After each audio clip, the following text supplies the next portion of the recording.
Bon, je pense que les accords même sont au-delà des accords entre ministères, puisque la CEDEAO même définit le cadre. Nous sommes dans un cadre de libre-échange, liberté, capitaux, des biens et des personnes, mais la CEDEAO, l'UEMOA, c'est comme un seul pays en termes de fonctionnement. Même si vous avez des pays différents, nous sommes en union économique et monétaire, et à ce niveau, je peux dire que la zone franc est un peu plus en avance que l'Union européenne parce que ce qu'on a atteint aujourd'hui, c'est-à-dire la monnaie unique, l'euro, nous l'avions depuis la création de nos pays et nous avons eu cette habitude-là. Et donc la Côte d'Ivoire est bien ancrée dans une zone monétaire et est bien positionnée dans la CEDEAO puisque, comme vous le constatez, nous avons de très bons rapports avec le Nigeria qui est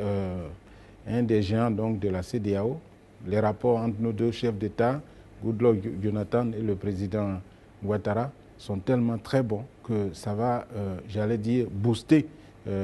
l'activité économique de la sous-région et tous les autres pays intermédiaires ou économiquement moins grands vont suivre ce mouvement et cela va bénéficier à tous les opérateurs qui sont installés dans nos pays et avoir donc un impact positif sur la croissance de ces pays. Le point sur lequel je voulais insister, on ne l'aborde pas suffisamment, mais vous savez que l'Europe est bloquée. L'Europe est bloquée parce que vous ne pouvez pas entreprendre un projet d'investissement d'envergure parce que tout est déjà fait. Les routes sont faites, les chemins de fer sont faits, vous allez chercher à faire des liens, mais il n'y aura pas un boom important. Alors qu'ici, tout est à faire.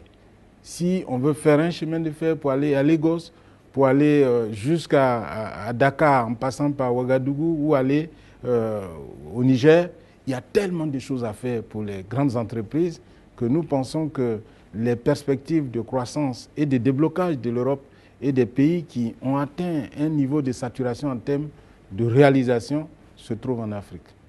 Donc l'Afrique offre de bonnes opportunités aux